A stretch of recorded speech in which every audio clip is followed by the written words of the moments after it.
Hello everyone. तो part first हमारा complete हुआ। अब हम मूव करते हैं पार्ट सेकंड पर। तो इसमें लिखा गया है 5 pencils and 7 pens together cost ₹50 where 7 pencils and 5 pens together cost ₹46। ठीक है ना।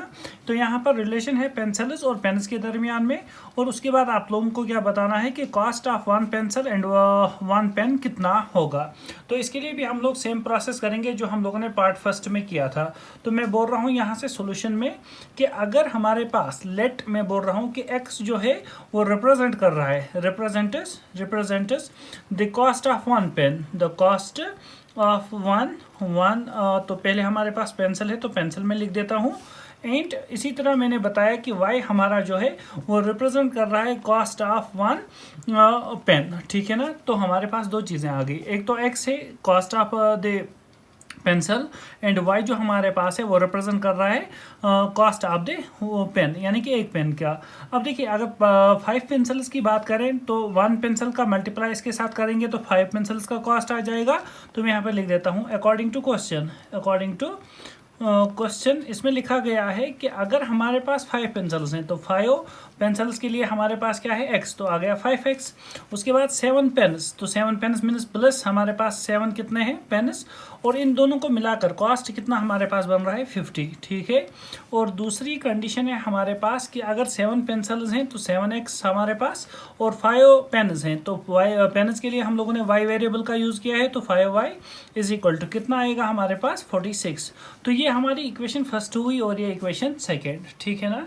इसके बाद अब हम लोग क्या करेंगे, x और y का वैल्यू फाइंड करेंगे, यानी कि टेबल एक इंसर्ट करेंगे यहाँ पर। तो मैं फॉर इक्वेशन फर्स्ट के लिए लिखता हूँ, जो क्वेश्चन नंबर 1 के लिए किया था वही यहाँ पर भी करेंगे फर्स्ट पार्ट के लिए, और यहाँ पर लिखेंगे हम फॉर इक्वेशन सेकेंड।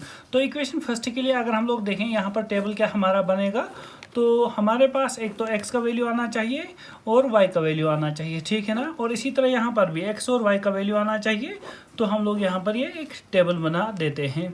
तो इसके बाद हम लोग क्या करेंगे, यहाँ से हम लोग x और y का वैल्यू फाइंड करेंगे। देखिए अगर मैं यहाँ से देखूँ तो हम लोग ऐसे लिख सकते हैं, हमारे पास यहाँ पर अगर मैं y का वैल्यू निकालूँ तो हमारे पास बनेगा इस तरह से।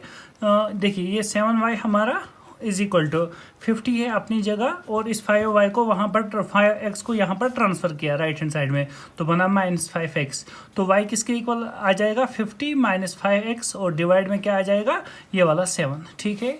अब इसके बाद x का वैल्यू दे देते हैं। देखिए अगर x का वैल्यू 1 देंगे तो ये बनेगा 5 1 = 5, और 50 - 5 हुआ 45। 7 के टेबल में हमारे पास 45 नहीं आता। तो इसके बाद हम क्या करेंगे, इसके बाद अगर 2 दे देंगे तो हम लोग ऐसे वैल्यूज़ लाएंगे जो डेसिमल्स के बिना हो और इजी प्लॉट करना हो जाए ग्राफ में। तो आप देखिए अगर मैं x का वैल्यू 3 दे दूँ, 3 5 इज़ 15, 50 - 15 इज़ 35, और 7 1 = 7, 7 5 = 35। तो हमारे पास आंसर आ जाएगा। तो अगर मैं x का वैल्यू 3 दूंगा, ठीक है, तो ये कितना बनेगा, ये बनेगा 35 डिवाइड बाई 7। तो हम करेंगे 7 1 = 7, 7 5 = 35, तो हमारे पास 5 आ जाएगा। ठीक है। इसी तरह हम दूसरा वैल्यू अगर दे दें यहाँ से, तो दूसरा वैल्यू हम लोग क्या दे सकते हैं, सपोज मैंने x का वैल्यू यहाँ से दे दिया 10, कितना दे दिया 10, तो 50 - 50 कितना हुआ 0, 0 डिवाइड बाई 7 इज 0। तो ये बनेगा, अगर मैंने x वैल्यू 10 दिया तो y बन जाएगा 0। इसके बाद आप लोग क्या करेंगे, इस वाली इक्वेशन को लेंगे। तो मैं यहाँ से लिख देता हूँ ये वाली इक्वेशन, ये हमारे पास है 7x + 5y is equal to 46। ठीक है ना।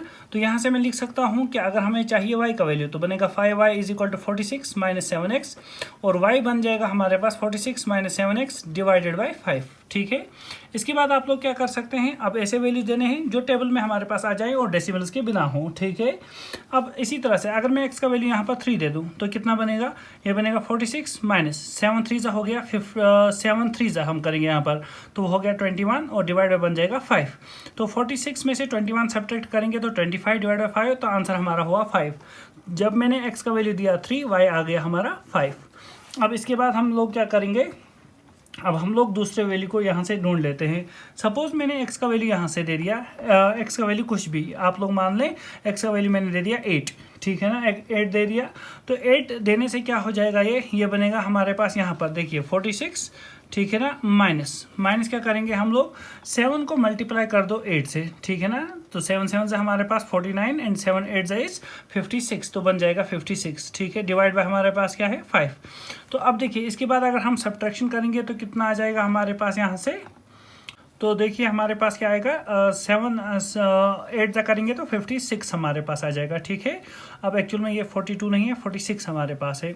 तो फिर 46 माइनस 56 हमारे पास आ जाएगा -10, डिवाइड बाय हम 5 से करेंगे, 5 1 5 5 2 10, तो हमारे पास -2 आंसर आ जाएगा। तो x का वैल्यू अगर 8 है तो y का वैल्यू हमारे पास -2 आ रहा है।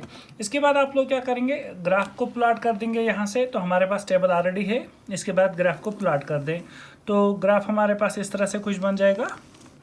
यहाँ पर वैल्यूज़ क्या ले लेंगे हम, ये हुआ हमारा 1, ये 2, ये 3, इसी तरह 4, ये हमारा 5, उसके बाद 6, ठीक है ना, 6 7 और 8, ये हुआ हमारे पास x का वैल्यू। उसके बाद y का वैल्यू 1 2 3 4 5 6, इसी तरह हम देंगे 7 8, ठीक है, ये वाले वैल्यूज़।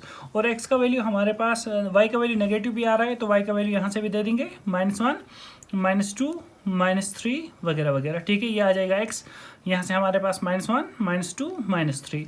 तो इसके बाद आप लोग क्या करेंगे, इसके बाद इन नंबर्स को यहाँ पर प्लॉट कर दे। तो 3 5 x एक्सिस पर 3 और y एक्सिस 5, तो ये हमारे पास फर्स्ट पॉइंट आ जाएगा, ठीक है। इसके बाद हम क्या करेंगे, तो इस पॉइंट का नाम लिख देता हूँ मैं 3 5। उसके बाद दूसरा पॉइंट आप लोग देखें 10 0, तो x एक्सिस पर हमारे पास 10, तो आप लोग मान लें यहाँ पर है किसी जगह, और y एक्सिस हमारे पास 0, तो यहाँ पर पॉइंट आ जाएगा, ठीक है। ये हमारा दूसरा पॉइंट। उसके बाद हम लोग क्या करेंगे, इन दो लाइन्स को, इस वाली लाइन को ज्वाइन कर देंगे। तो ये हमारे पास लाइन ज्वाइन हो गई, ठीक है ना, ये वाली लाइन। तो ये हमारे पास एक लाइन आ गई किस वाली इक्वेशन की, जो हमारे पास इक्वेशन फर्स्ट थी, 5x + 7y = 50। इसके बाद हम लोग क्या करेंगे, ये वाली इन वाले पॉइंट्स को प्लॉट कर देंगे। तो यहाँ पर हमारे पास पॉइंट क्या है 3 5, तो 3 5 तो हुआ यही पॉइंट। दूसरा पॉइंट हमारे पास क्या है 8, यानी कि x एक्सिस पर हमारे पास 8 तो हुआ यहाँ पर, और y एक्सिस हमारे पास कितना आ रहा है -2। तो आप लोग माने 8 और -2, ये वाला आ गए हम नीचे, ठीक है ना। तो यहाँ से हमारे पास ये दूसरा पॉइंट आ गया, कौन सा, मैं यहाँ पर लिख देता हूँ। दूसरा पॉइंट हमारे पास आ गया 8 -2, 8 -2, ठीक है ना, 8 -2। तो इसके बाद आप लोग इन पॉइंट्स को ज्वाइन कर दें, तो हमारे पास बन जाएगा ये वाला पॉइंट, इस तरह से कनेक्ट करना है इसके साथ,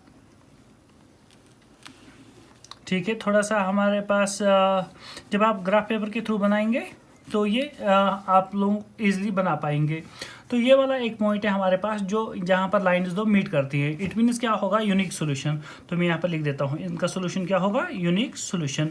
और हमारे पास नंबर ऑफ पेंसिल्स कितनी होंगी यहाँ पर, तो पेंसिल्स हम लोगों ने पहले लिखी हैं। तो x का वैल्यू आ जाएगा हमारे पास 3, और y का वैल्यू कितना आ गया 5। इट मीन्स जो कॉस्ट ऑफ 1 पेंसिल है वो है 3 रुपीज़, और कॉस्ट ऑफ 1 पेन जो है दैट इज़ 5 रुपीज़, ठीक है ना। तो आई होप आप लोगों को सोल्यूशन अंडरस्टैंड हुआ होगा।